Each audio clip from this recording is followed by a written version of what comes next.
What's going on, everybody? Welcome to PFF's live college football preview show for championship week. I am so excited about this show that we have here for you guys, previewing all of the best bets, all of the games, all of the stars, everything that's going to matter the most for championship week. So glad that you guys are here hanging out with us. I'm here with my family. We got Seth Galina, Anthony Treash, Eric Eager. We're going to have a good-ass time on this show here, previewing a lot of stuff, including new head coach at Louisiana State University. That was probably awful, but I just had to get my Brian Kelly impression. That was great, actually. I thought you were Brian Kelly for a second. For a minute, was it? I was about to offer my services as offensive coordinator for you. I wouldn't have hired you. Oh, you wouldn't? Okay, no. How you guys doing over here? I'm not too bad. You know, I wanted to give him the benefit of the doubt because I'm from, redneck territory in Indiana and just some country small town. You kind of did like Indiana. You kind of did that way. Because I used to have a country accent bad, and then I went to college and it went out for me, and I was like, oh, maybe Brian Kelly just went back to where his native people, and it came back to him, and I found out he's from Boston. I was like, nah, dude, that's bad. That's so bad.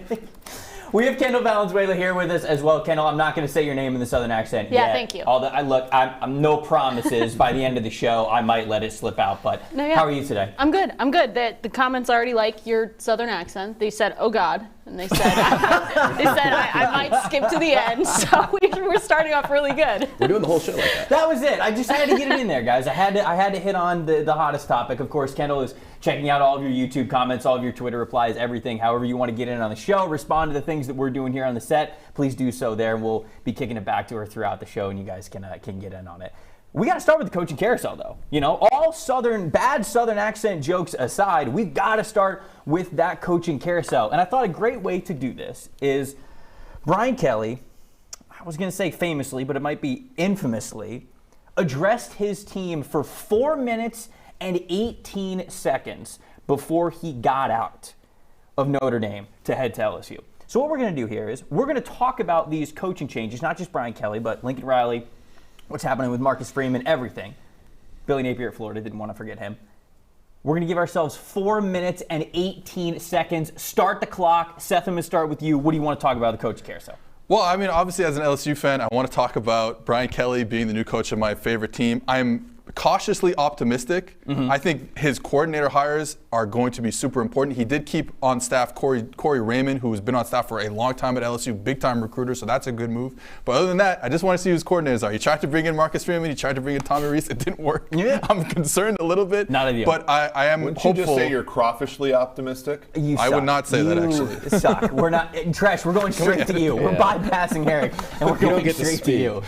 Yeah, I mean, Lincoln Riley to USC. He now has a chance to be a coaching legend. If he can turn around USC, one of the most historic, programs in college football, it's going to take a lot to do it. But he's in the Pac-12, the easiest conference, I think, at the Power 5 level. If he's going to Oklahoma to the SEC, you're not going to win a natty for quite some time. And now he has a good chance to turn this program around. And right now, he's getting five-star recruit after five-star recruit decommitting from Oklahoma to join USC. He's cleaning up on the recruiting trail right now, and he's only been in the job for a few days. Yeah, one thing to sort of note about some of the guys who aren't getting these good jobs yet, I guess, like the Luke Fickles of the world, people are saying, well, if he doesn't go in when his market is the hottest, he might be missing out. We have evidence that that's not the case, right? Like when we look at Lincoln Riley, like he has not made a college football playoff now for 2 years running, and he still ends up getting the plum job he sort of wanted, right? So I think Fickle sort of maybe, not necessarily getting Notre Dame job or anything like that right away. I don't think that's going to hurt him moving forward. I think he'll be fine. Even if Cincinnati doesn't compete for a college football playoff championship next year,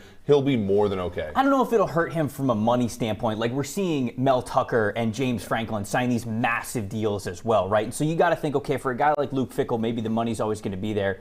But I do wonder about the opportunity because Luke Fickell, I think that we build him as like this, okay, he's probably going to stay in that area of the country.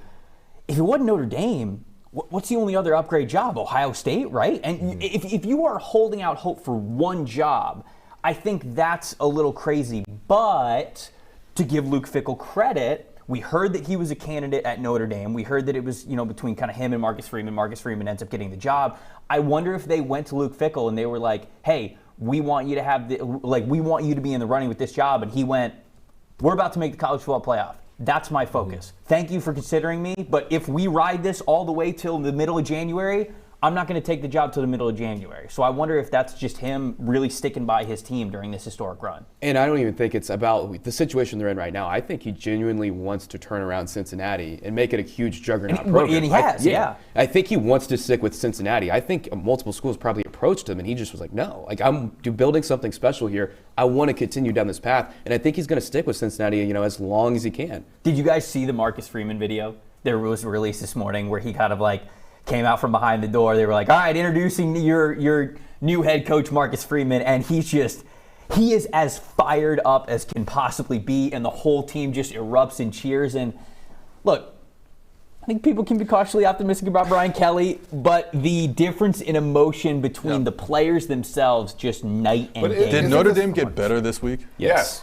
Yeah, I don't think it's a question. We all agree. There were reports that Brian Kelly approached Notre Dame with hey, I want a new contract, and they kind of slow played him. I think this is better for both. They're going to get probably a discount relative to what Kelly would have been. Mm-hmm. They might even be getting a better coach. And obviously for Kelly, he gets to go somewhere where the talent limitation is not going to be as substantial as what he had at Notre Dame. So I think it's good for both. And his money is going to be about 5 times more per year. Yeah, of course. But even from a coaching perspective, he's the talent limitations he had at Notre Dame, he's not going to have at LSU. And it's clear that he wasn't able to overcome them at Notre Dame to win a natty there. Really quick, I want to touch on Billy Napier. I really like the Billy Napier hire by Florida. Obviously, he's been a name who has been in the conversation for a while now. He does not take the first SEC job that he probably would have been offered last year. He kind of waits a little bit for it, and I really like his background. He really came from almost 2 phases of his career. Got up to that offensive coordinator gig at Clemson, got fired, and then it was almost like a building back of what happened. Okay, that's 418. Sorry, I just got yelled at. Said that was 418. So there we go. One last question for you guys. We'll go rapid fire here. Who makes the college football playoff first? Winning a national championship is tough, so I don't want to just say winning a national championship, but who makes the college football playoff first? Lincoln Riley at USC, Marcus Freeman at Notre Dame, Billy Napier at Florida, Brian Kelly at LSU. I mean, for me, it's pretty obvious that it's probably Notre Dame because they've made it recently. They're going to play a relatively easy schedule compared to the 2 teams in the SEC you're talking about. Mm-hmm. And then it's probably Lincoln Riley at USC because who do you have to compete with in the Pac-12? It's really just Oregon and maybe a Utah team that gets hot like they are this year. And then it's the 2 SEC schools, and then probably, you probably put Florida over LSU just because SC East versus SC West. But yeah, I think Notre Dame for sure. There's a chance that the college football playoff will expand, but it's not going to take the 5th best team in the SEC like Oklahoma would be, or something like that, or Florida or something like that. But it will take Notre Dame in all likelihood if Notre Dame comes in with 1 loss or so. Treash, what do you think? Yeah, I agree. I would say Marcus Freeman at Notre Dame, and then I would say close this second, year doesn't Lincoln count. Riley. If they make the playoff in 2 days, that doesn't count. Dude, I want so badly for Notre Dame to make the college football playoff now. It would just be the story of all stories. But no, I think down the road next year, Notre Dame has the best chance. And USC, I would say maybe it takes Malachi Nelson, the 2023 5-star recruit, just behind Arch Manning in the rankings, to really kind of develop for them to get over that hump to the CFP. All right, let's take a look at the latest college football playoff rankings as we are getting into championship week. We mentioned Notre Dame. They're right on the outside. They're number 6 there. It's Georgia at 1. It's Michigan at 2. It's Alabama at 3. Cincinnati sitting there at 4. And then Oklahoma State at 5. Guys, what do you think about this top 10 rankings? Did they get the order right here? And are the teams in position to where you want them to be, where if they win this weekend, they've got a chance to control their own destiny? What do you guys think? What do you think, Treash? Yeah, I mean, I don't necessarily agree with Cincinnati being 4 just behind Bama. I think they should be ahead of Bama. I also think Notre Dame should be ahead of Oklahoma State right now. I do think if Notre Dame and Oklahoma State played on a neutral field, Notre Dame would be the victorious team more often than not. So those are the two qualms I have, but I'm not surprised to see that, and I think we're going to get those answers kind of, figured out this weekend. Yeah, I mean, it doesn't really matter where Cincinnati is relative to Alabama, right? Because this weekend there's one of like 4 things can happen, right? Or 3 things can happen. I mean, Alabama loses and they're probably out, right? There's a small chance that they're in. Very small chance. Very now. small chance. Yeah. But one of the only ways they get in, right, is if Cincinnati were to also lose. And if Cincinnati loses to Houston, they're not better than Bama, right? Like that evidently true, right? And if Cincinnati wins and Alabama loses, they're going to be ahead anyway. Like, it's all going to be resolved on the field. Like, that's what I don't like about these ratings coming out and being static, because it's like, well, if the season ended today, well, it's like, well, season's not ending today. And explicitly, there's an opportunity for all these teams to sort of make their way in. I think I do like Oklahoma State at 5 over Notre Dame. I do think when we look at the probabilities coming through, they're going to be the team that capitalizes on any mix-up that happens, in any one of these championship games moving forward. Yeah, I mean, I think obviously if Alabama does lose this game to Georgia, then we're going to be in a fight. And assuming Oklahoma State does beat Baylor, we're going to be in a fight to say who is better, Notre Dame or Oklahoma State. You could probably make cases on both sides. And that, to me, is probably the most interesting thing to look at if that scenario does play out for next Tuesday on the winner rankings. Well, we have it here right in front of us. Yep. If Alabama loses, so Eric, I'll let you take it away with this because this is your simulation, but we have a if Alabama loses and if Alabama wins here on the screen. Yeah, if Alabama loses, they still have a chance to get in, right? It's like a 1 in 4 chance, but that's basically the combination of all these other teams above them screwing up, right? Yeah. So if you get a Cincinnati loss, you get a Michigan loss, and Oklahoma State loss, right? Then Alabama gets in the conversation, of course. But if Alabama wins, they're obviously in. Georgia's still going to be in no matter what happens in this game. We'll talk about that a little bit later. But then it makes life harder on the Oklahoma States and the Notre Dames. And even the Ohio State kind of factors in there because they need the Michigans and the Cincinnatis and the Oklahoma States to sort of, screw up in order to give them an opportunity. So Alabama is really, a loss to Georgia opens the thing up for a lot of these other teams to come in. Right. But it doesn't necessarily eliminate Alabama. No, I agree. Now, Michigan, you mentioned them. If they win or lose, they're pretty big here as well because they're the number 2 team in the country. Yep. And we have another full screen that'll show what happens if Michigan wins or if Michigan loses. I think that they're, getting a nice team to play in Iowa. It could have been a lot more difficult for them here. They should be able to take care of business, but I think that if Michigan wins, they're certainly in. But if they lose, I think a lot of things could change in the rankings. Yeah, absolutely. If Michigan loses, it puts Oklahoma State, Notre Dame, Alabama all at above 70% to get in, right? Like that is what some of these teams need. It even puts Ohio State, Ohio State at 11%. Like that's going to be an issue, right? They're going to need a lot of other teams to lose, and then we're just going to have a free-for-all where we pick the best team, right? And Ohio State, I think you could make an argument, could be of that ilk. If Michigan wins, there's a small chance that that some things could happen, but in reality they're in. Yeah. And then after that, it's basically Oklahoma State hoping that Alabama, Cincinnati messes up, and Notre Dame hoping Oklahoma State and some combination of the other teams messes up as well. So there's a path there for every team, even if Michigan wins, but the path becomes a lot better, like a 3 in 4 chance if Michigan were to lose. Now I know that there are some teams that are kind of on that outside looking in, right? We mentioned Notre Dame, we mentioned Oklahoma State. How much does it help those teams? Obviously, Notre Dame doesn't have anybody to play, so they're just kind of hoping for chaos at the very top. But if Oklahoma State wins this one, how guaranteed are they to, in your mind, make the college football playoff? Yeah, they're. I mean, like they have to. The hard part here is like they're out now, right? But they basically just need one team to screw up to get in, and that's like sort of when we think about probabilities. We talk about this with offensive line play. Like the chance of any one thing happening is pretty low, but the chance of sort of like a bunch of things not happening all at once is pretty high, and that's what you have here. So.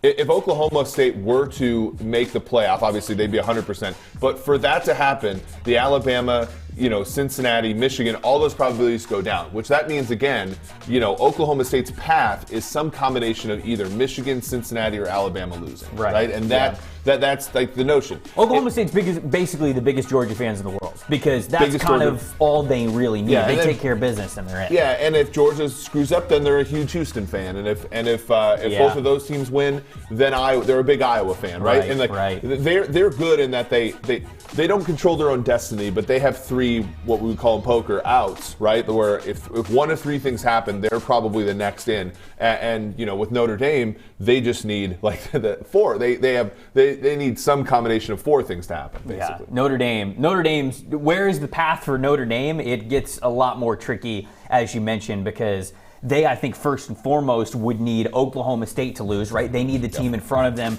to lose right there.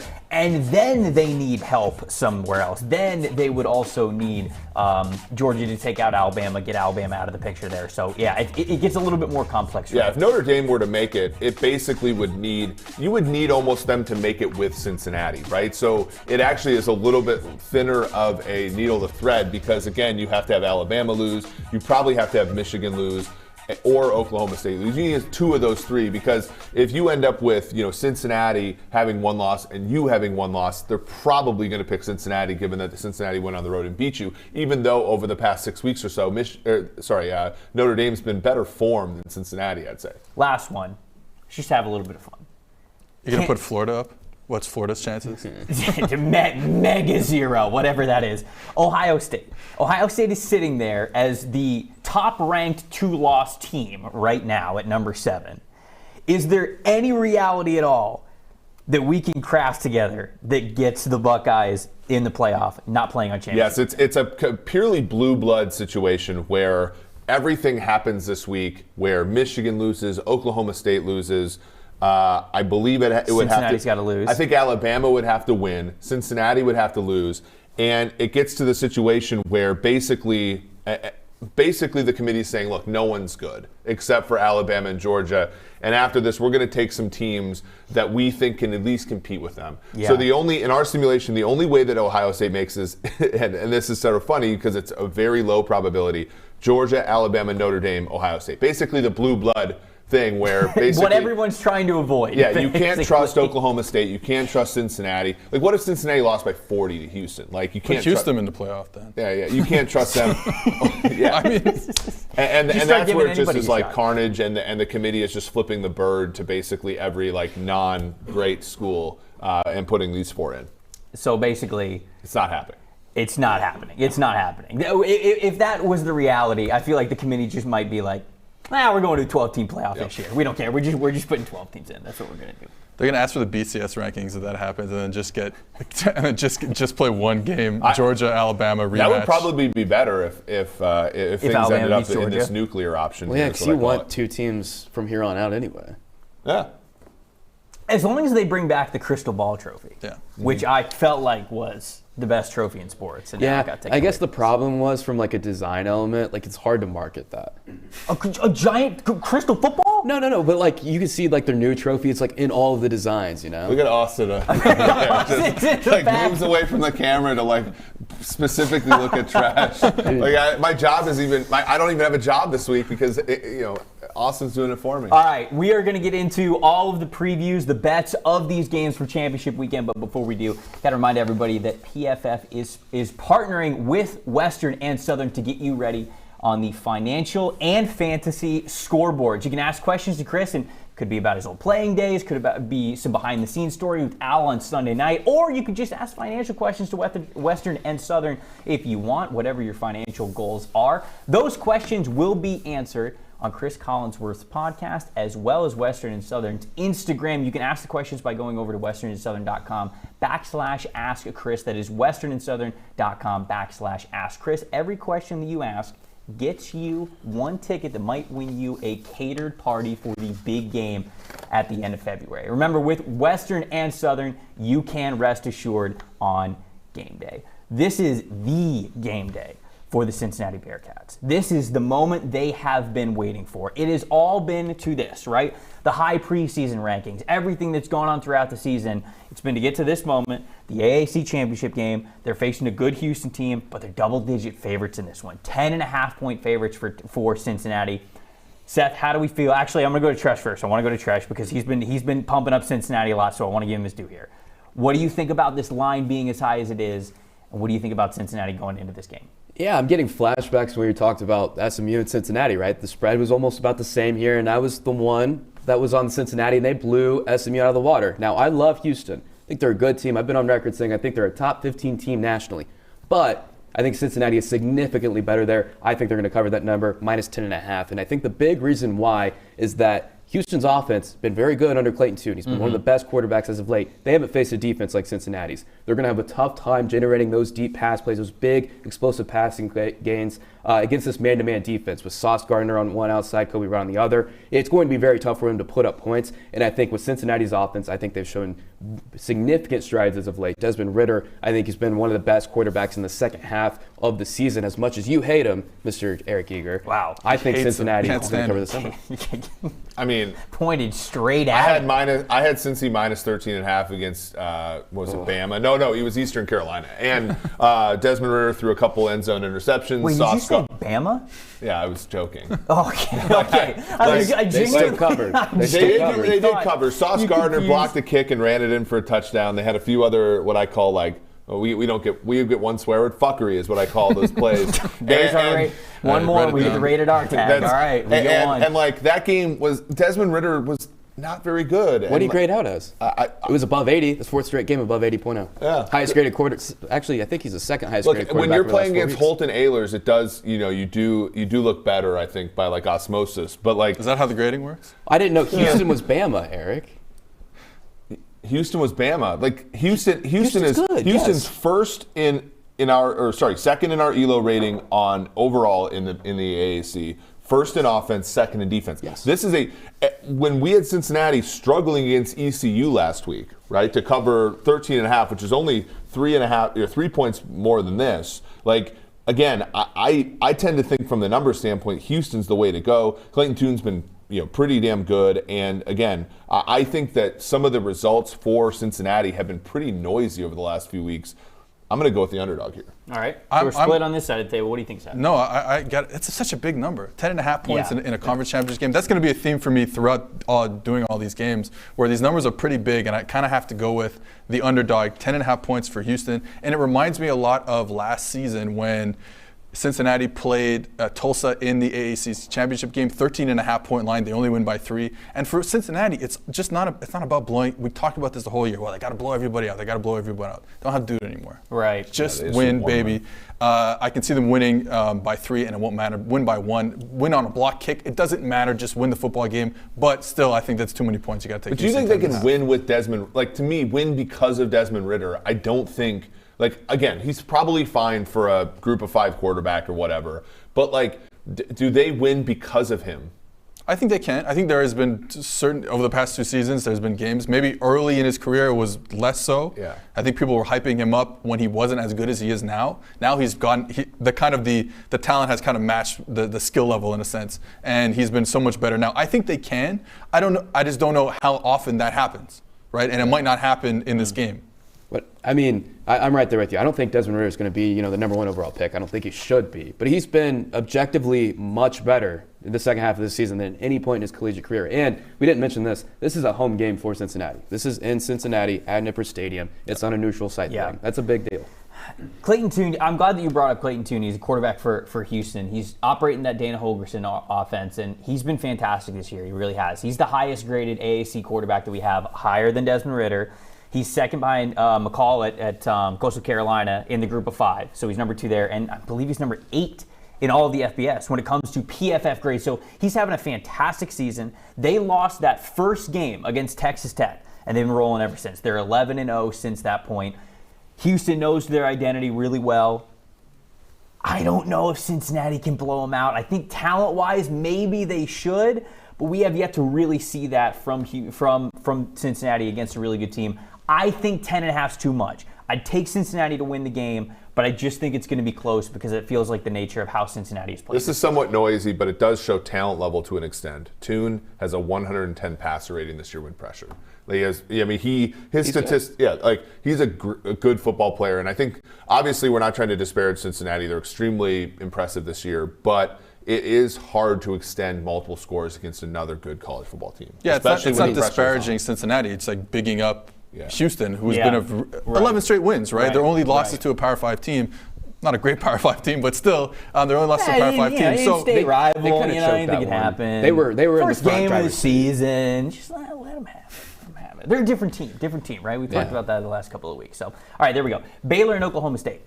This is a matchup that has already happened before this season. Now it's a rematch, and there's a title on the line for it. We looked at that Oklahoma State, kind of what they need to do to get into the college football playoff. And for as much as we're saying, like, okay, yeah, they still need Alabama to probably lose to Georgia, or if not that, they need one of the other teams to fall. They got to take care of business first. Treash, I'm going to go to you first on this one. What do you think? We've already seen these two teams go up against each other once. Oklahoma State came away the victors in the first time. What do you think about this game? Yeah, I think they're going to do it again. I mean, this is essentially a playing game from my perspective to get into the CFP, and I think they're going to not only win, I think they're going to cover that number, -5.5. And the big reason why is, Baylor's offense, I think they've been great this year, but Jerry Bohannon, the quarterback, he's uncertain as of now, and it could be Blake Shapen in there at quarterback. Now, Jerry Bohannon's not the best quarterback in the world, but he can execute that scheme. Blake Shapen last week, he caught some good breaks there. He still had a poor passing grade for the game, around 55. 3 turnover plays, no interceptions to speak of. That's going to come back to bite him against a very good Oklahoma State defense. Again, Jeff Grimes, the Baylor offensive coordinator, I think he should win the Broyles Award, going to the top assistant coach in college football for turning a subpar team from a talent perspective into a really good one that's, here sitting in the top 10. But I think they're going to run into a lot of issues this weekend. Yeah, I want to piggyback on what you're talking about with Jeff Grimes. Probably the best hire in last offseason in college football. Oh, damn. Dave Aranda comes into the Baylor job. He hires Larry Fedora to be his offensive coordinator. You get that spread, air raid type of system. It don't work. He brings in Jeff Grimes, who was BYU's offensive coordinator, who changed his system while at BYU to create second overall pick Zach Wilson and the great season that BYU had last year. And I think this has been the best hire. They've changed their offense completely. Let me get to the board and show you from the video what I'm talking about. Ooh. So if we head over here, little video treatment here, talking Baylor against Oklahoma State. So let me talk to you about the changes in Oklahoma and Baylor's offense from 2020 to 2021. If we look at here on the board, here it is. Here's the difference. I got 11 personnel rate, I got motion rate, I got shotgun rate, I got outside zone rate, I got play action rate. 11 personnel rate. They were spread in 2020, you can see 84%, and now down to 44%. Motion rate is up. Shotgun rate is down. They're going under center a lot more. And the most important thing is outside zone rate, going from 9.8% in 2020 to 64.2% in 2021. That is a Jeff Grimes system. Outside zone and bootleg off of it. Play action rate is up 20%. And the biggest number of all, when you look at the bottom of the screen, EPA per play rank in the FBS. Last year, 107th in the country under Larry Fedora. They're up to 25th in the country this year under Jeff Grimes, one of the best hires in college football this offseason. But they struggled against Oklahoma State, like we're talking about in their game earlier this week. But let's go back to 2020. This is a clip from 2020. You're going to see split zone, shotgun, split zone. If we roll the clip, they get tackled for a loss. Now, I'm cherry picking the play a little bit because I found a tackle for a loss on split zone. However, this was their offense last year. Now let's go to 2021, and you're going to see already, you see motion coming off the field. You see under center. You're going to see outside zone action when we roll the clip. You're going to see a cutback for a big play. And this has been their offense for the whole season, completely different from last year. And like I said, 25th in the country in EPA per play. So now we get to the Oklahoma State game where they absolutely got mauled up front against the Cowboys defense that has been one of the best defenses in college football. So I want you to take a look at a couple things here. Look how big the splits are by the offensive linemen. There's a big gap. You can fit me in any of these splits. And what that means is the further split you get, the more one-on-ones you're going to have. When you condense your splits, you can get double teams. One-on-ones are tough. If you don't win them, you got problems. So what Oklahoma State did, they did a lot of slants. So you're going to see here's the defensive lineman in a three-point stance. He's going to slant inside, going to create penetration in the backfield against the center, and it's going to force the ball to cut back earlier than Baylor wants it to. We're going to see it again. Watch the slant by the lineman. He's in the backfield. The ball has to cut back. They don't get anywhere. Now we're going to see it again later in the game. Here we go. Look at 98. He's going to slant all the way to the guard. He's going to create penetration in the backfield, and what that's going to do is going to force the ball to bounce before the running back wants it to. Oklahoma State, one of the best gang tackling teams in the country, one of the best defenses in the country. something has to change if you are Oklahoma State. Something has to change. Are you going to condense your splits a bit more? Are you going to run a little more gap scheme, counter, power, trap, something like that to mitigate the issues that you had with outside zone in this game? It's a tough one, and that's why I'm still picking Oklahoma State minus 5.5. It's tough, man. I mean, this Oklahoma State defense is so good, and it's been underrated because I think for a long time we thought about Oklahoma State and their identity being offense, right? I mean, we just look at some of their history with being some of the top 3 teams in the country in the early 2010 era when they had a lot of really good players there. So we always think of Big 12, we think of Oklahoma State, we go, okay, they got to be scoring a lot of points, and if they're not, that means they're a bad football team. Former PFF quarterback guru Zack Robinson. There you go, current, quarterback coach for the Rams. So if they weren't scoring a lot of points, we just kind of thought that, okay, this Oklahoma State team must be bad.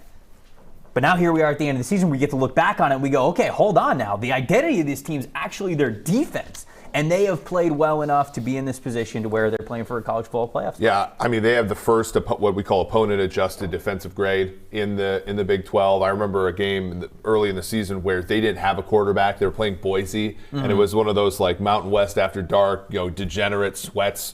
Basically an Anthony Treash special. Exactly, and like they won a game single-handedly on defense just by just being physical and all that kind of stuff. This is a great matchup, I think, for the total. When you look at 46.5, that's a low total. We think about when's the last time a Big 12 championship had a total, not even in the 50s, but in the 40s, and all the stuff you said about Baylor is true. I mean, like they're getting better offensively. They're pushing a lot of the easy buttons. To me, that's the biggest matchup, and so I'll take over because I generally think that offense wins, in college football, but it's going to be a big-time matchup here, and it's why, I don't necessarily think I could take the points with Baylor, but I do think I could take over because I do trust Oklahoma State's offense even after kind of a weird week last week in Bedlam. Man, I am with you that historically a Big 12 championship game having this low of a total, it feels weird, but Oklahoma State, this is kind of their identity, and I think that they're going to be the team to dictate this. When you look at their overall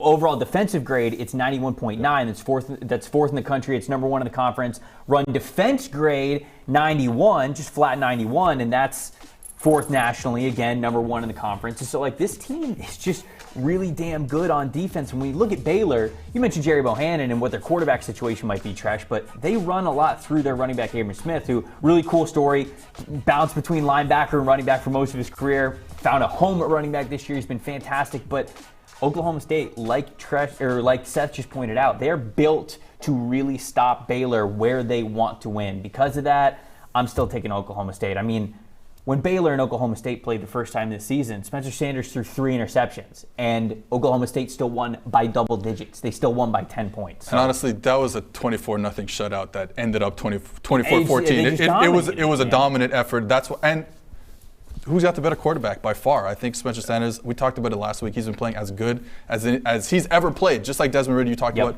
I think you got to take the quarterback and the defense. For Oklahoma State fans here, if they win this game, they have almost an 80% chance, 78.8, to make the college football playoff again, because they just need one other team to slip up. If they lose this game, we give them a 0% chance. So that the leverage the leverage here is immense. And again, just because you're on the outside looking in, take care of business, and you got a pretty damn good shot to make it. Let's stick with the Big 12 because outside of even the coaching carousel, there is a college football player carousel, if you will, that I want to touch on because the transfer portal has been crazy. As these head coaches are moving on to other spots, players are saying, hey, this isn't the coach I committed to anymore. I'm opening things up, and with the relaxed transfer portal rules that we've seen over the last couple of years, it's given a lot of these guys a chance to move on if they want to, if they don't think it's a good spot, if a coach leaves, whatever it is. And so, Treash, I know you keep track of this better than anybody.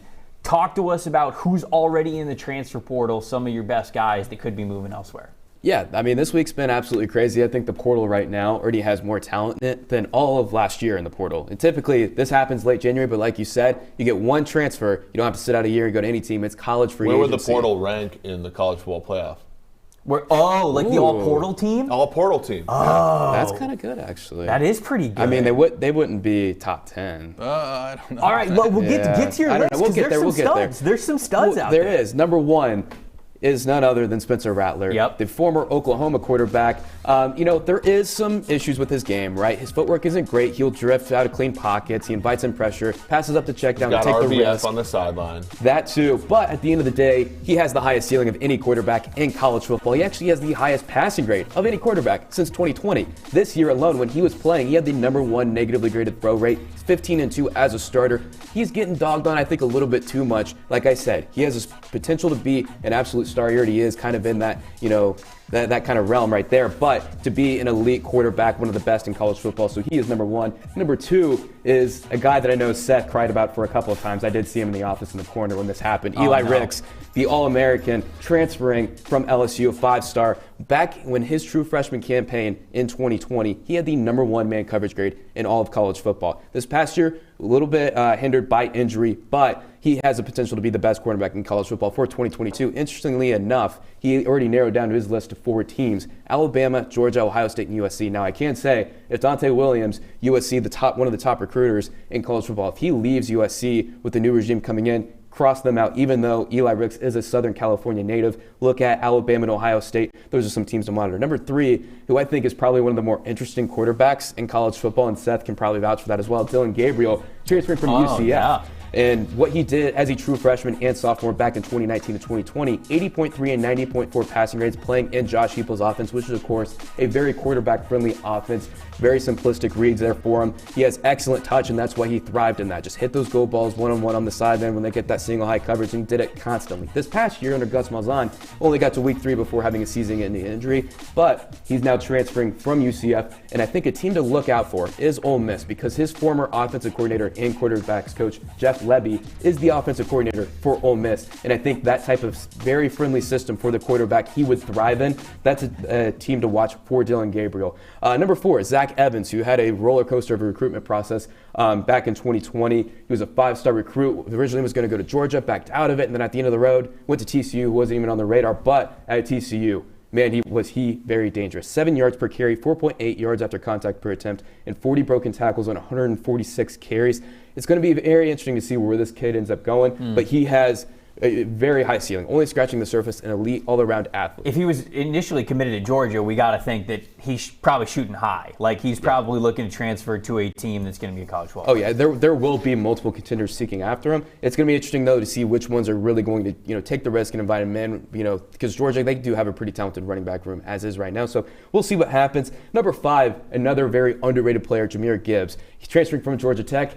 Understandably so. Georgia Tech's not very good, and he is very, very good. He belongs on a juggernaut of a program, and I think a lot of teams in the SEC and the South will be interested in his services, because I think he is probably top 3 running back in college football when it comes to receiving. He's actually #1 since 2020 in PFF receiving grade and yards per route run, but he's not a one-trick pony. He's also top 3 in the ACC in rushing grade and kick return grade in that span. He's a dynamic, versatile weapon, and I think he's going to go to a very, I would say, even a playoff contender. The whole time that you've been talking about that, I've been thinking about Eric's idea. Like, how would obviously, it's hypothetical and coaching goes into it, whatever, but like the all transfer portal team, talent for talent against some of these other teams. I mean, you look at Spencer Rattler, how many quarterbacks in the college football playoff right now as it stands would you take over Spencer Rattler?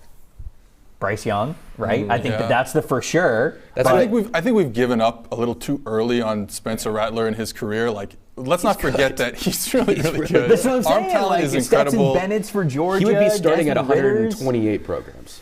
Cade McNamara for Michigan. Like, I think Spencer Rattler, you're basically taking him over everybody other than Bryce Young. And I know a couple of Oklahoma wide receivers might be on the move as well. So, I mean, you throw them in the mix. You got the 2 running backs. Seth, what is the challenge for Brian Kelly at LSU to take freshman corners who were like all-American level players and like not have them get worse every year, like Derek Stingley and Eli? I mean, keep them healthy. That's the main thing. They didn't get worse; they got hurt. Yeah, they got hurt. I think Stingley, as a true freshman, was like the best defensive player in college football. I don't think he was close. Like, I guess it did help that he was on that team. It sure did. But he was rewarded with the SEC Freshman of the Year that year. Mm-hmm. Oh no, wait, Bo Nix won that award. Sorry. Deservingly so. Deservingly so. Yeah. He was. They really missed him in the Iron Bowl, Auburn. I think we talked about Bo Nix winning Freshman of the Year probably 4 times on the show. Yeah, there we go. It It took us, I don't know, what are we, Also 39 minutes in the show, whatever it is, we got the Bo Nix reference. It hurts me in my heart thinking about Bo Nix winning SEC Freshman of the Year. Hey, but you got the 2019 trophy. That's all that matters. Nah, I don't care. I need the individual. All right, let's go to Kendall. See what the YouTube chat's talking about. They're just kind of making fun of you guys. That's fair. That's fair. That's fine. I'm not going to lie. It's a lot of talking about the sweaters on the left, which one's better. Whoa, making fun of this one's sweaters. The quote of the week was, GQ. I want to be like Seth when I grow up. This man oozes unbotheredness. That's very true. So that's the best. Is that true? Do you wake up every day and just feel Just unbothered? unbothered, yeah. No, of course.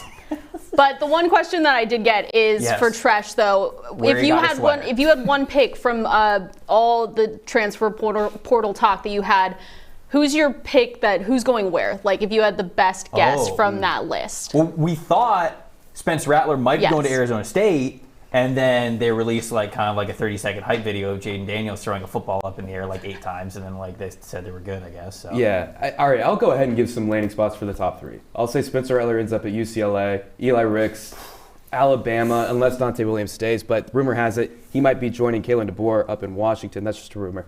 Number 3, Dylan Gabriel. I think he ends up at UCF. Or not UCF, Ole Miss. That would be very nice. I can see Ole Miss or Tennessee. Ole Miss or Tennessee for Dylan Gabriel. Those would be those would be the spots. And I think it would surprise a lot of people if Tennessee said, we'll have Hendon Hooker on the bench, bring in Dylan Gabriel. But it is a little bit more realistic because Hendon Hooker, he was very good, but the hype got a little bit out of hand. Some people are saying he might be like a top 50 pick. I don't know about that. He's very good for that Josh Heupel offense. Please. All right, I'll give you the list. No, I think that is a perfect landing spot for them. I think he's just he fits the offense just a little more. We've seen him be successful in that Josh Heupel offense, or like you said, with Jeff Lebby at Ole Miss. I think that's perfect landing spots. He could even go, you can even talk, if he wants to go to the group of 5 still, maybe a team like, I know this is off the board, Utah State, North Texas, I think those teams would work for him too. What do you think about Spencer Rattler maybe to LSU? Because a lot of people don't know this. Because Notre Dame, at one point, before the whole Brian Kelly thing happened, I was like, Spencer Rattler to Notre Dame is a real possibility. Because they were pretty much the runner-up team to get Spencer Rattler as a recruit. They sent the house for him. They wanted Spencer, did not end up getting him.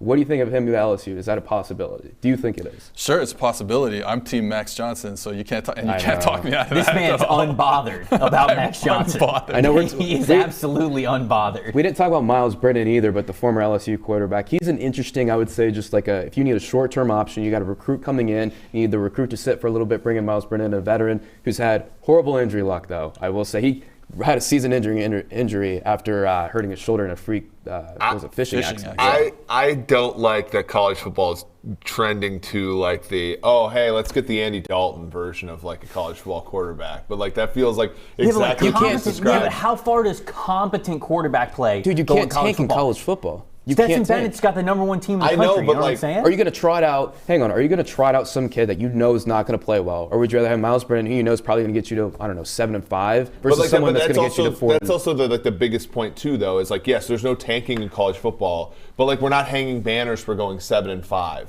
No, you know but what I I mean? think Like there's there's a no difference. point. Like some teams are. But Yeah. you having, I think there's a little difference because if you have a stopgap quarterback, that does not hinder you in any way, shape, or form from continuing to recruit the top guy. Where like in the NFL, if you spend a bunch of money or picks on Andy Dalton, you're going to sit here and be like, oh, now we've already poured a bunch of resources into Andy Dalton, so we can't get another one. I think it's a little bit different in college. Yeah, the Bears did draft Fields though. Like I feel like it's just kind of interesting. Like we had these like kind of, no offense, but like kind of crappy quarterbacks that are just like going to be like mercenaries. Like, oh, I'm going to go to LSU and be the quarterback for a year. Although that did give us Gardner Minshew in Washington State, so that was like kind of fun. You know, like I retracted a little bit, but like that's but the it old is man funny get off how, my lawn comment. Yeah, right there. Martinez is about to go on to Adrian greatness Martinez wherever he's going. Yeah, see, that's the thing. Adrian Martinez spent more time in Nebraska than I did, and I got a PhD there. Like I feel like who wants this guy to come in and like be crappy for a year? Like that's I don't different know. because Miles Brennan I think has some talent. Like Adrian Martinez is good as a runner, but from a pure passing perspective, we've seen it enough to know it's just not there. All right, we are covering everything transfer portal, everything college football, everything NFL as well over at PFF.com. If you guys don't have a subscription yet, now is a great time to get one because a lot of this stuff is going to be premium content and you're going to be able to get premium stats as well. If you have a subscription, fantastic. If you don't, You can use promo code CYBER40 right now and get 40% off either subscription, an Edge or an Elite. You can check out whatever your budget is, but man, that Elite one gets you so much stuff. There's no restrictions on any content. If you're into transfer portal stuff, if you then want to click to the NFL draft tab, if you want to go to mock drafts, power rankings for the NFL, whatever it is, an Elite subscription is going to be able to get you all of that. But if you're into the Edge, you can get that as well. Use the promo code CYBER40, get 40% off. Check out all the great content going on over at PFF.com.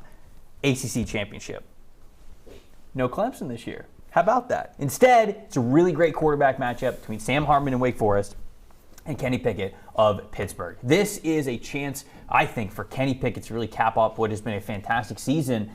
But it can also be the same for Sam Hartman. These are two teams that I think have the capabilities to play really well, score a lot of points. Tresh, what do you think about this matchup here? Yeah, I mean, like you said, this two of the best, most explosive passing offenses. Sam Hartman and Kenny Pickett are actually the two most valuable quarterbacks in college football this season in terms of PFF wins above average that Eric Eager to my left worked on very hard, and one of the best metrics I've ever seen. And then I love that. It threw me off. I love that. It's like nobody knew who you Sheldon were. Cooper on him. I know, like nobody knew who you were. Wait, Eric Eager did that? Me? Yeah. You're telling me an Eager did that? You're telling me an Eager made this This model? guy. We have some stories about this Tell guy. me, shrimp fried this rice? Anyway. Go ahead, please. I like Wake Forest getting 3 points. These teams are very similar, so I'm going to take the dog here. And the big thing that I think puts me over on Wake's side is that the quarterbacks that Wake's defense has struggled with have been runners. Garrett Schrader at Syracuse, Sam Howell in North Carolina, give him fits on the ground. Kenny Pickett. The troops, too. Yes. It's true. Yep. Kenny Pickett is not an elite athlete. We all know that. He's been great this year. He should be in New York for the Heisman ceremony. I think Aiden Hutchinson should win it. He should be in New York, though. But I don't think he really matches up well against this Wake Forest defense. I think it's going to be a high scoring. I don't think they're going to completely shut him down, but I think Wake is going to have enough to get him over and win this game. And I think even probably the over is going to hit too, 72 points. Yeah, it's a humongous total. Yeah. I like Pitt -3 just because I think Pickett's a little bit better. I do think you're getting a discount here because the efficiency metrics are actually better for Wake Forest, right? You look at EPA per play, they're actually better. But I think from the fundamental standpoint, I think Pickett's just a slightly better quarterback. And I think Pitt's defense, has not been as good as it normally is, but it's a little bit better there. So I think they're all better all around. I think you lay the points here with the Pittsburgh Panthers here. And I want people to see that wins above average stuff because it's a great stat to quantify just how good these two quarterbacks have been. Tresh mentioned it. Sam Hartman, right there. Do they play Kenny defense Pickett. in the ACC? No. Oh, why would you? The ACC is the new Big 12. We're seeing all these really great defenses in the Big 12. Oklahoma State, we talked about. Baylor, even, we didn't even really touch on them. Their defense has been great, and so on and so forth. And then the ACC. You're just letting it fly, man. Letting it fly. It's a great brand of football. It's exciting. It's fantastic. These two quarterbacks getting to go up against each other with a title on the line is great, though. I love this because when you look at their statistics, I mean, they're right there neck and neck. Not just in the wins above average. It's the PFF grades, the touchdowns, the interception ratio, the big time throws, the turnover worthy plays, all of that stuff that we're tracking here over at PFF. These two guys are at the top or bottom, of course, if you want to look at turnovers, of these metrics. And that is why they are really good. Now, when I went into this game preview, trying to figure out some notes to bring to the table here to explain who I think is going to win, saw that Wake Forest's coverage grade this season is an 88. We have an 88, way higher than I thought was going to be the case because I think their defense overall isn't so great, but their coverage grade is pretty dang good. I think they're just susceptible to what you said, a lot of ground rushing attack. Pitt's defense, Pitt's coverage grade, mid-70s, and so there's definitely a big difference between these two teams. Numbers from us probably tell me I should take Wake, but I want Kenny Pickett to get the win, man. I want Kenny Pickett to win this game, to win a title, to cap off what has been an incredible season for him, and I want it to continue to be a reason why he should be in New York for the Heisman Trophy ceremony. So I am going to go with Pittsburgh, covering the 3 points that they are a favorite here in this game. Seth, what do you think?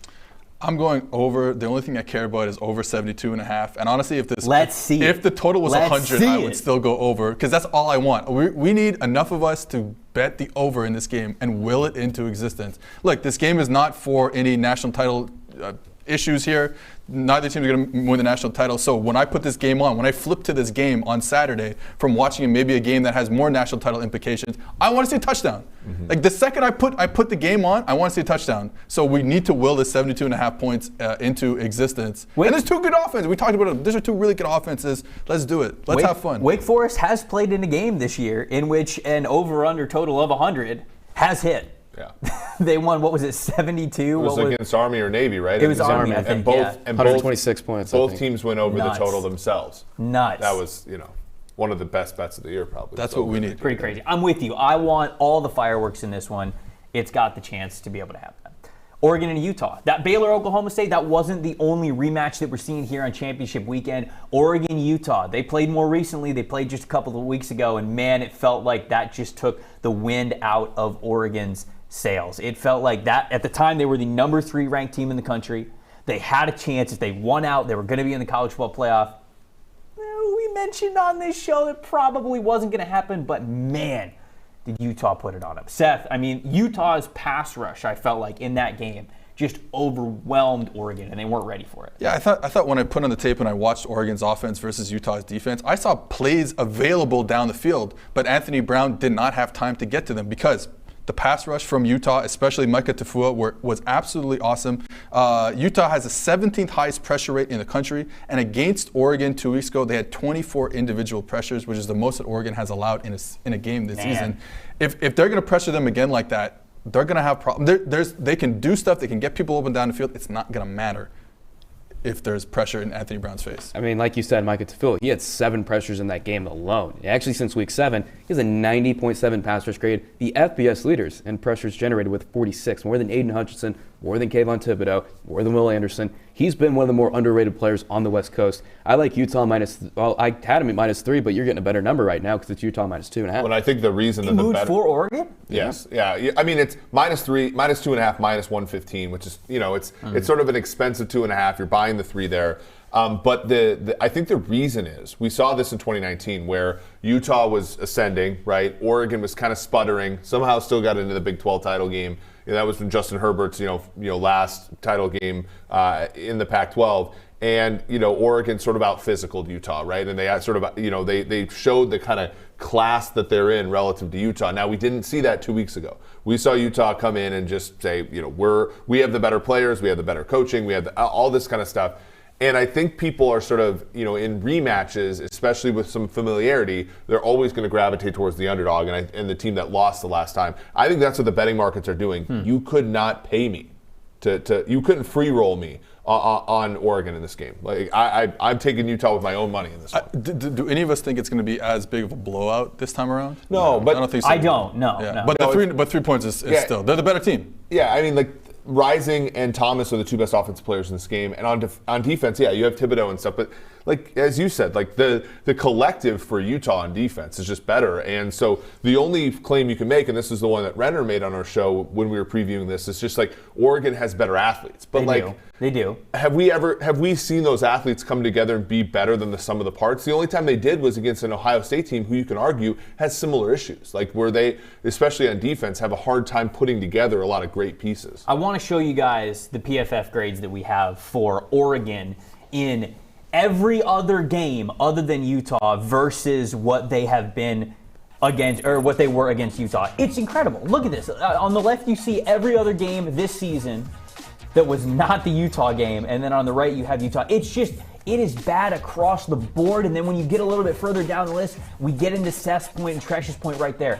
Pass blocking grade for Oregon, a 36.3 as a team as a whole against Utah last time. That's the biggest difference. They didn't magically get better. I know some people could look at this and say, okay, well, it's actually an outlier. You look at how good Oregon has played outside of this game. Yeah, but it's the same opponent. It's the same opponent, the same guys that beat up on them just a couple of weeks ago. That pass blocking grade is the one that I think is going to be debilitating, especially because Oregon's got to have Anthony Brown play better. I don't know if he's going to have the time to do that. I don't know if he's going to be able to. He's not an overcomer at quarterback. They need to take those true dropbacks out. Just throw them out the window. And you're going to have to scheme up a hell of a game to beat Utah. I thought they did a good job. I thought Joe Moorhead, future Akron Zips head coach Joe Moorhead, did a really good job scheming it up. But it just felt like Utah had the better players throughout, on all levels of offense versus defense. So it's going to be tough for them to move the football again, I think. Yeah, I think that's just it. I'm with you, Seth. I don't think it's going to be as big of a blowout. Lots of money on the under in this game. It was sort of open close to 60. You're seeing at 57.5, 57. The game's tonight, by the way. If you want to sweat, I think under is probably the right side here too. I think much like the first game, it's just going to play. It's going to play lower scoring, and if it's a blowout, it's going to be of like the 38-7 variety, like we saw last time. Hey, if you win some money off of this game, a great way to use it would be over at Pristine Auction. If you are looking for some fantastic signed sports memorabilia, this is your place.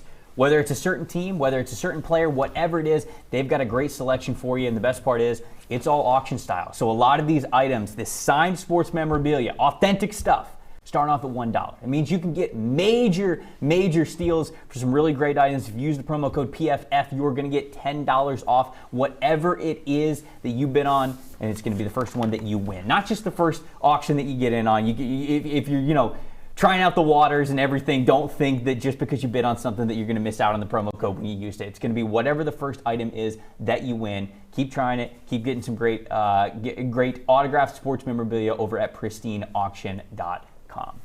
Big Ten championship game is the next one that we are previewing. It is Michigan. It is Iowa. Didn't always think that it was going to be Michigan versus Iowa. I think on both sides, man, if you would have asked all of us even a week ago who we thought might have been in this game, I think we probably would have said Ohio State and Wisconsin. Neither of those teams are here.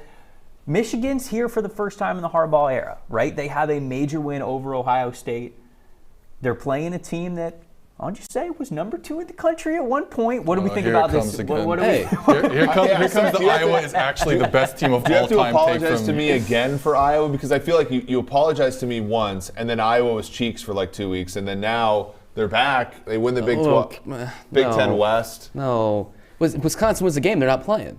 They had to have Minnesota. They had to have Minnesota beat Wisconsin. But they did. Anyway, let's go back to this game, the most important one. I believed in the blue last week, and I believe in the medium. Wouldn't be the last time Minnesota subsidized Iowa, I'll say that. All right. I don't even know what that means. Nobody knows what that means, but it's provocative. It does. It gets people going. It gets people going. Anyway. Michigan's favored by 10.5. Yeah. What do you think about that line when you preview this game? I love it. Minus 10.5 for Michigan. Yeah, I love it. All right. Because I think I was going to be lucky to cross 10 points in this game. Their offense is not very good. Now, you look at how they stack up against a very good Michigan defense. I think Michigan's going to stop the run, get pressure on the quarterback, and that's going to lead to no points. You look at what Michigan's defense has done against Power 5 offenses. They are 3rd in run defense grade in the Power 5, 1st in pass rush grade. Iowa's offense in general in the Power 5, 4th worst in rush efficiency, 48th in pressure rate allowed, worst success rate when under pressure passing the ball. That screams to me a Michigan big win. I think they win by more than 10.5. Yeah, so this is, like I was saying earlier, this is kind of my theme for the week. There's just too much points here for Iowa. Like 10.5 points. I'm going to take Iowa. Give me the 10.5 points, even though I think Michigan is a much better team. The path for Iowa victory is going to be them stopping the run. So Iowa's run defense this season is 9th in the FBS in rushing defense efficiency. Compared to Ohio State last year, they're down all the way to 64th. So Michigan was able to run on Ohio State. If they have trouble running on Iowa this week, and it becomes a Cade McNamara passing attack, we really haven't seen McNamara have to do that this year. I do think if it comes down to it, he probably will end up making plays because I do think he's an above-average quarterback, but we haven't seen it yet. So that would be my one path for an Iowa victory. But still, 10.5 points is just, man, it's a lot of points. I have a really hard time seeing Iowa win this game. No, that's like not. But at the same time, 13-3 gets you here, right? Like 10-3 gets you here. 17-10. You're giving me goosebumps. Here. That's my brand of football. Right there. Yeah, exactly.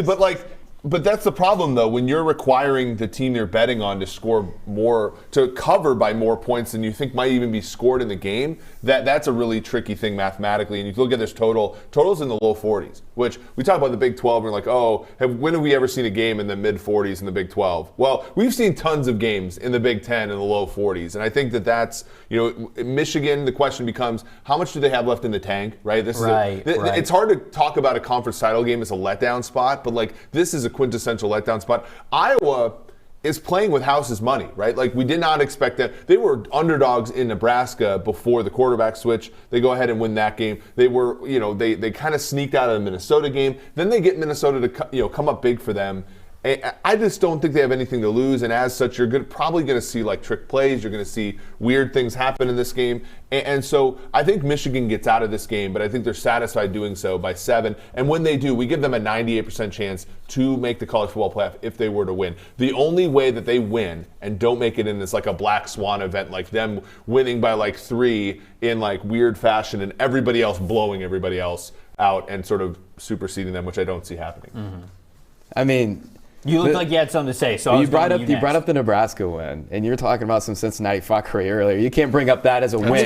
That's two. I'm sorry, but I had to make a point. That game should have. Nebraska should have won it. Rated R. That Nebraska should have won that game. Yeah, but the difference is I'm using that against Cincinnati as a reasoning as to why they won't win by 11 or more, and I'm using the grit, the whatever out of Iowa, the God's light, quantify grit, baby. That's what we're doing here on this show. The God's light that Seth would ascribe to them as a reason they're going to not lose by 11 or more. Like, there's a 22-point difference in my reasoning here. Yeah, you can see all the premium stats for grit over at PFF.com. Of course, use promo code. Will in position. No, so when I look at this matchup, I do think that Eric is right. I think it all comes down to how Michigan responds after beating Ohio State for the first time in, what was it, 10 years, whatever, like since 2011. None of these players have ever experienced this. All they've ever heard is, you can't beat Ohio State. You'll never beat Ohio State. Harbaugh's doing podcasts with Tom Brady. Right, it's all about how they respond. Players coach. I think they do. I think they respond well. I think that instead of kind of crumbling of, oh gosh, we've never been here, I think they take it to another level. David Ojabo, Aiden Hutchinson, I think they're going to wreak havoc. When you look at how these two teams match up against each other, yes, their defenses are very similar. When it comes to points per game given up, both of them are top 10 in the country. They're right behind, Iowa is right behind Michigan at 8th and 9th. But when it comes to offense, Michigan's offense averaging 37.3 points per game. That's a top 15 number in the country. Iowa, 25.7. That's 87th. That's just extremely different, the capabilities of these two teams. And I think that Iowa's defense is really good. But apparently Spencer Petras is going to be in this game, coming back from that shoulder injury. But unfortunately for them, it's great news for Michigan because Spencer Petras is bad. So, I mean, if you thought Spencer Petras was bad against the former competition that he has had throughout Iowa's schedule, now he's going to face David Ojabo and Aiden Hutchinson. I mean, it's just, you talked about this maybe being a 13-3 game. Yeah, it might be. They might score 3 points. Actually, I'll take 13-3. It's just the duality of championship weekend. One team, one matchup, we want to have an over-under of 100 points, and we think that it has a possibility to get there. And the other one might not cross 25. The only thing I'll say, the pro-Michigan thing I'll say is, it's always hard for us to get through a season where we don't think a team was ever going to be good. We didn't think anything about Michigan going into the season. So we're like, oh, well, they're going to falter somewhere. They're going to slip up somewhere. Obviously, we saw it late in the fourth quarter in East Lansing. But, man, Michigan's really good. Michigan has Aiden Hutchinson, among edge players in college football, has .24 more wins above average than any other edge in football. He's more than a half a win, which is really hard for a defensive player to do. Yes. I mean, he's amazing. And again, talk about taking over a game. He could take over this game. The question becomes, after a 15 pressure 3-sack game, what's Iowa going to do to stop him? Well, I mean, look at what George Karlaftis, the Purdue edge defender, did against Iowa. He had 10 pressures. He overtook that game. He eventually got to the point where he picked up Spencer Petras and just tossed him. Yes. I mean, it was Iowa's a lot better. It ruined him. Iowa's offensive line a lot better working inside out than outside in. And David Ojabo and Hutchinson on the outside. Tackles are terrible, but they're not like the interior is. I think they're going to have a lot of pressures. points for a team, especially one against Michigan, but I'm going with Michigan to cover the 10.5. I'm with you there. Georgia and Alabama. That's the last game that we're covering here. This is the one that we saved the best for last, right? Georgia, a 6.5-point favorite. A Nick Saban football team is almost a touchdown underdog. Words that should be illegal to say are in fact true here on the eve of championship weekend. Treash, I'm going to start with you. What do you think about this one? Because I know you got some bragging to do about this line. I know, because it's funny, because about a month and a half ago, I think it was a Sunday Night Football, we were sitting in the office, and I was like, hey, Eric, what do you think the line for this game is going to be? You said about a field goal. I was like, really? I thought it would be about a touchdown.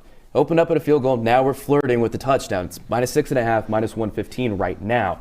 And I'm taking the 6.5 because I think Georgia's going to have no problem at all against Bama. I know it's Bama. Bama is Bama. It's a different animal, blah, blah, blah. Yeah. But this Georgia team is different. This is a rare special defense that we've talked ad nauseum about, and their strengths go up perfectly with Alabama's weaknesses. You look at Alabama's offensive line and just the pass protection in general. We've talked a lot about it. This year, they're allowing free pressures. You're losing one-on-one battles too, but really the unblocked pressure, that really stands out to me. They have allowed 61 unblocked pressure and 61 pass plays this year. That's 10 more than any other team in the SEC.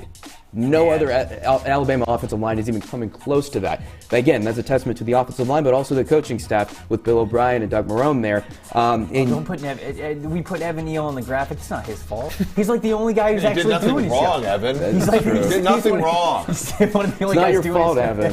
It's not your fault. It's everyone else's fault. He did lose some reps he probably shouldn't have, but he's been the best one by far. But at the end of the day, what happened against Auburn and LSU when Bama almost lost? They were on the skin of their teeth, got by in both of them. It was the pass rush that killed him. Bryce Young in that game, both of those games combined, 40 pressure dropbacks, 10 sacks, went 9-27 for 131 yards, no big-time throws, 3 turnover-worthy plays. Now, Bryce Young has been pretty good under pressure for most of the season, but it's unsustainable week to week, especially when you're going up against dogs like this defense, right? Literally dogs. They are different, and I think he's going to have a tough time. No. I mean, metaphorical dogs. Yeah. Are we sure though that one game changes the point spread by 3? Like the point spread being 3. But it's not just one game. It's the latest game. It's the last game. But I think that's always like where we make mistakes in betting and prediction is like the recency bias and so this is the point I had. This is the question I had for Anthony. Either Georgia was always a touchdown better than Bama this year, or the last game caused us to change our mind by 3 points. I reject the second part, and I also reject the first part, and that's why I'm going to go with Bama plus 6.5. I'm also going to go over 49.5 here. I already know your opinion, and everybody out here knows your opinion, but mine is that I'm going to go with Bama plus 6.5. Here's the thing. We see this all the time in the NFL. We also, and the Bama is the closest thing resembling an NFL team that we have in college football. The fact is, after they lost to Texas A&M, everything else is meaningless to them. You're not going to go undefeated now, right? That's a goal that every college football team has. That's out the window. Once they saw Georgia be the best team in the college football, it was like, this is the goal. The goal is to get to the SEC title game. And you saw them play that way against LSU. You saw them play that way, obviously, against Auburn. They overcame it all. They got lucky, let's be honest. But to look at the point differentials in these SEC games prior to this one, I think is missing out on the point that, like, the motivational factor was just not there. I think in this particular game, we make, in our power rankings, Bama 1.5 points worse than Georgia on a neutral field. I think 3 is probably the right number, and as such, I'll take Bama plus 6.5. I'm even going to bet Alabama to win this game outright because I don't think Georgia actually is going to.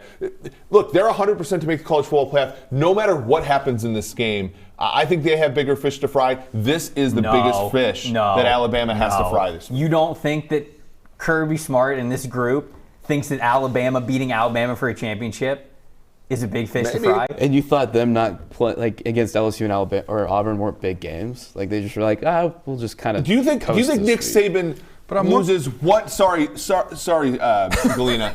You think Nick Saban loses 1 second of sleep over LSU? No. This LSU team, Brad Johnson's son, sleep at all. Get out of here. Did you not hear him after Mercer? I think he's lost sleep because LSU game, the Tennessee game, the Auburn game have not been up to his standard. That's the issue. It's not just the Auburn game. It's how the issues they've seen the past month and a half of the season have been the same. Bad offensive line, right? This is probably the worst offensive line in the PFF college football era since 2015.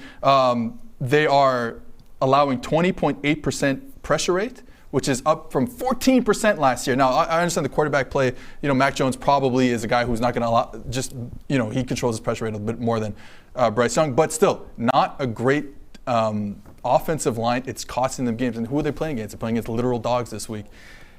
And they're playing against the Georgia defense that is honestly maybe one of the best defenses we've ever seen. Yes. This is a defense that is probably the best first down defense I've seen in a long time. It is the best first down defense in terms of EPA per play since the beginning of the PFF college football era. They are dominant. And one of the things I think is really interesting is the fact that 76% of their first down snaps on defense are played with 2 high safeties. That means they're playing with light boxes and they're still absolutely dominating in the run game. They have 101 run defense stops on 144 rush plays against them. That is absolutely elite. And how do they do it? Well, A, having really good players. We know that. Helps. But B, having a really interesting scheme. So I want to take you to the board right now because I want to break down what Georgia is doing. We're getting 2 board segments? We're 2 board segments. I want to break it down, from Seth show you guys what's going on with the Georgia defense. So like I said, it is both scheme and players. First clip I want to show you, first game of the season is against Clemson. Now, shotgun running attacks. Generally, shotgun running attacks are going to go opposite that direction of the back. So the back is here on the left. That means the run is going to go to the right. So if you know that as a defense, you can game where the back is. And what Georgia is going to do, and they've done this a whole bunch throughout the season, remember, 2 high safeties. What they're going to do is they're going to cross this backer who's on the side of the back across the center's face into the A gap. And with speed and timing, he's trying to create penetration in the backfield so that the second backer can come in and make the play. We're going to watch the play again. So pause it right here. You're going to see this guy's coming across the field to get across the center. They know the run is going. They know the inside zone is going to the right. He's going to cross face. This linebacker can slow plate and loop around because the running back is going to have to cut back. So you can watch it here. Nakobe Dean makes the tackle here. Sorry, he misses the tackle, but they stop the running back in his tracks. That's good stuff. We're going to see it again. We're going to see it again versus Arkansas. So same thing. Here's the linebacker. He's going to try and cross so running back is over here. That means the run action is going this way. The number 7 is going to try and cross the center's face, and then Nakobe Dean's going to slow play it back, and you're going to see it here. Again, 2 high safeties. Here it comes. Dean is the free player. They get the tackle for a loss. So that is players and scheme combined. Now, this one is super cool. What they do when they're out gapped sometimes is they play what's called stack, track, fallback with their linebackers. So the 2 linebackers here, 41 and 17, they're going to stack their gap. So again, the run is going to end up going to the left. They're going to stack the gap that they have to the left. They're going to track the ball carrier, and they're going to fall back and make a play. So if we get to the beginning again, we pause it right here. I want you to watch how crazy this is. Watch the steps at 41 and 17. It is in sync. They're going to take 1 shovel step one way to stack their gap. They're going to eyes on the running back to track him, and they're going to fall back inside to the play. Watch how synchronized the 2 linebackers are as we play it forward. Bang, bang, and we're back, and we make a play. Obviously, the defensive lineman makes a good play too. So scheme and technique and players. Now, everyone's favorite player, Jordan Davis, he's right here playing nose right here. When you're out gapped, you can't just play one gap if you're a defensive lineman. So what they do is they play gaps primary to secondary gap. You're going to see he's in this front side A gap, left side A gap. That's his primary gap. But he's actually going to make the play as he dominates the Kentucky center in the weak side A gap, right? Primary gap to secondary gap, run the play. This is absolutely dominant from Jordan Davis. Stand the center up, make the play in your other gap. I mean, that is as good of as a defensive play as you're going to see. You see it again, just absolutely dominates the Kentucky center. Kentucky's got a great offensive line as well. They dominated in that game. And honestly, this is as good of a Georgia defense front-wise compared to as bad of an Alabama front offensively. It's going to be rough. All I remember is Kentucky covered in that game. So they did cover. Jordan Davis doesn't even look like he's from the same planet. No, this is not a real person. He's like holding a 310-pound man with one hand, just staring at him, and then completely crossing him to make the tackle. That's a cool thing we wrote about this week at PFF, which is in the run game, it's almost sufficient just to win one matchup. And that's why all these teams that play these 2 high, 6 men in the box have had success, because essentially they played the numbers game in the passing game, and they require their defensive linemen to win one play in the run game, and that's a fairly numerically sound way to approach football. And when you have dudes like that, I mean, it's going to be a lot easier even then. Okay, so who had what with the spread? You had Georgia covering. Mm-hmm. You had Alabama plus 6.5. You know, I just said all that stuff about Georgia's defense, and I'm still going to take Bama. Come on, you coward! Because I'm a coward. Come on. What am I? It's Alabama. It's a big number. I think You know that image that a lot of people showed of I think it's a 2013 Florida State defense, that national championship defense, where they showed a picture of it, and at one point, every single player that was on the field was on an NFL roster. That's going to be this Georgia team. I feel like we have another situation like that. They are that good. Throw some stats out at you guys. Alabama has been favored in 92 straight games. 92. Last game that they were an underdog, 2015, Georgia, they blew them out. They've also been favorites for 164 out of their last 165, so outside of that Georgia game. Saban's teams are not underdogs. It's just the way that it is. It's just never been the case. It's never been validated. He's always the favorite. That changes this weekend. I'm taking Georgia. I'm taking Georgia to cover the 6.5 points. So I'm with Treash. I'm with Treash on this. That was a great speech, Trevor. Thank you. That was really good. Did we change your mind? Famous last words from Trey. I'm with Treash. I still like it's a running joke, like I'm the worst picker on the planet, but I'm net positive. Well, we don't have the results from last week, but let's get to the prize picks here this week. We've got 3 more. I think I only got 1. But I only think that. So, I'm going to tell myself I had 2 going into the weekend because, I'm trying to have a good weekend. Why don't you just tell yourself you have 3 then? You're right. Let's I'm going to be more like Seth. I'm going to be unbothered. I'm going to tell myself that I got all 3. So that's what I'm going to do. There you go. I don't know what the series standings are, but if you guys are new here, what we've done all season is we've got 3 prop bets, 3 over-unders that we do here on this show. We each pick one. We keep track. We have them somewhere. I just don't have them off the top of my head, and we're going to see who was the best at the end of the season. I believe Eric is still in first place. I think that I can safely say that. But Kendall, tell us what the 3 prize pick over-unders are that we have for this. All right. First of all, I think you are missing the lineup because I think you're last, so it's very convenient. No. You know what? I'm going to be unbothered by that. Okay, unbothered. So the first prop, Stetson Bennett over/under 196.5 passing yards versus Alabama. All right, what do we think? The mailman, can he get over 200? Over. The only reason why he hasn't really gone over this much this season because they had to pull him. Because they're winning. They're blowing him out and they're running the ball. I think he goes over this. Yeah, because they haven't faced a team as talented as Alabama. I'm going to go under. I'm going over because I think they're going to throw the ball more than we think because it'll be a closer game. And Alabama's pass defense isn't great either, so I'll go over. I'm going to go under on this one. I think a lot of Stetson Bennett's production has come from yards after the catch. I have not researched that. I just believe because I'm literally thinking of the 18 Brock Bowers. Ooh, we're going to throw 2 yards and he's going to go 90. So I feel like that happens a lot in Georgia's offense. I think Alabama is going to limit those yards after the catch more than any other team has so far this season. So I'll go a little bit under here with this. He's had a pretty good deep ball this year. No, he's been better. I give him credit. A lot of 12 personnel, but a lot of 12 Bama, personnel, play action, deep shot, and he's hitting them. I'm going to say under. All right, what's next? Treash with the Trump hands on the. Okay. Easy. Okay. All right, next prop is Hassan Haskins over/under 104.5 rushing yards versus Iowa. Okay. All right. Michigan's running back here. A bit of a committee with Blake Corum, but this is why I'm going under because I think even if they run the ball for 600 yards, I think it'll be split between 5 different carriers. So I'll go under 100. That math still is over 100. Let's not question my math right now. All right. So you're going under. Corum might even be their best back, and so he's kind of hurt though, isn't he? He looked not 100%. He looked a little hurt against. He still had some good State. runs against Ohio State. He did. What do you think? I'll go over. I think, like I said, I think they're going to get to the point where they're going to be ahead and they're just going to be pounding the rock. They don't need to throw it, and I think eventually he'll go. I'm going under. So you're alone on this one. That's fine. You're alone. What's the last one? All right, last prop, Bryce Young over/under 249.5 passing yards versus Georgia. Under. Way under.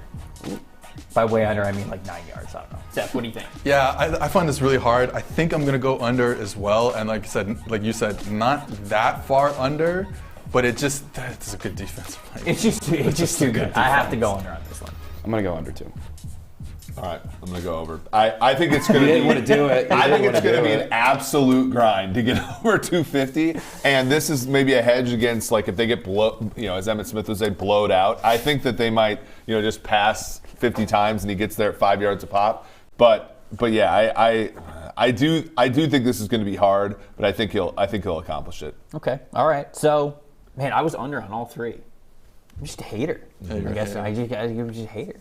But I'm going to be a 3 for 3 hater. I know that. And especially since we're not keeping track anymore, you can just call yourself a 3 for 3. 100%. No one's will question anything. Who do you think sabotaged just not having the graphic to show it? Probably the guy in last. Yeah, you're right. Eric, what are some of your best bets of the week before we get out of here? Yeah, last week I went 3-0. I also hit the I'll talk about the degenerate bet in a second. I like Kent State -3 in the MAC championship against NIU. NIU, they went from winless last year to in the conference title game here. Very well coached. I think a little overrated in this game. Give me Kent State -3. And then after all of the championship games are over, you're sitting there, you're either flush with money or licking your wounds. I'm going to give you the Pac-12, one more game after dark. USC. The Fighting Lincoln Rileys, they're going to try to impress their new coach, +4 at Cal. The makeup game, take that game, USC +4. What's your degenerate bet? Well, last week I gave out Hamilton Ticats, 7-1 to win the Grey Cup. They're now 4-1. Thank you very much. You're welcome, everybody.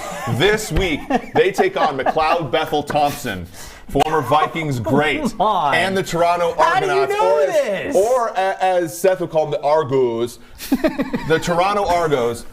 I'm going to take the Ticats +1. You can get them at the money line at -110. Give me the Ticats. I'm riding with the Ticats one more time. He won me money last week with the Ticats. I'm going to tell him again this one. But we have a different bet going off for Georgia, Alabama on the side.